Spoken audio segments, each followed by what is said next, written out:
Let suppose कि हमारे पास ये लाइट है,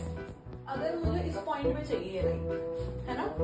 तो मुझे वो इस पॉइंट पे ही मिल रही है, मुझे इस 1 पे चाहिए तो मुझे वो 1 पे ही मिल रही है, और देखो कितना कितना को डिस्टेंस है, ठीक है। वेयर एज तुम ये देखो कि अगर मैं इस लाइट को करती हूँ, मुझे दिखेगी नहीं, अगर मैं इस लाइट को करती हूँ तो वो मुझे एक 1 पॉइंट पे नहीं दिख रहा है ना, वेयर एज अगर मैं लेजर लाइट करती हूँ तो वो मुझे 1 पॉइंट पे दिख रहा है, अगर मुझे यहाँ पे पहुंचाना तो मुझे दिख रहा है, ऊपर क्यों दिख रहा है, रिफ्लेक्ट कर रहा है ना, यहाँ से तुम्हें लाइट का रिफ्लेक्शन भी दिख रहा है, यहाँ से टकरा के लाइट वहां पे जा रही है, कि अगर हम लेजर लाइट को एक पॉइंट पे इंसिडेंट कराते हैं तो वो एक पॉइंट पे इंसिडेंट इजिली हो जाती है, वेयर अगर हम नॉर्मल लाइट को करा रहे हैं तो नॉर्मल लाइट स्कैटर्ड है हर डायरेक्शन में, एक पॉइंट पे तो नहीं आ रही है ना, अगर मुझे 1 पॉइंट पे लेके आना तो वहां पे नहीं आ रही है, तो यहाँ से हमें क्या पता चल रहा है कि जो लेजर लाइट है उसकी जो डायरेक्शन है वो, उसके पास एक प्रॉपर्टी है which is of high directionality,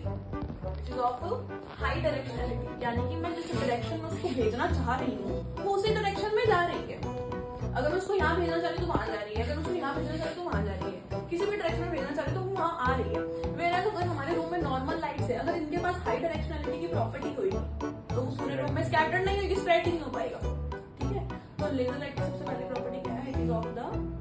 high directionality, और हाई डायरेक्शनलिटी के साथ यही प्रॉपर्टी इसके अंदर ही आता है कि उसके पास क्या है,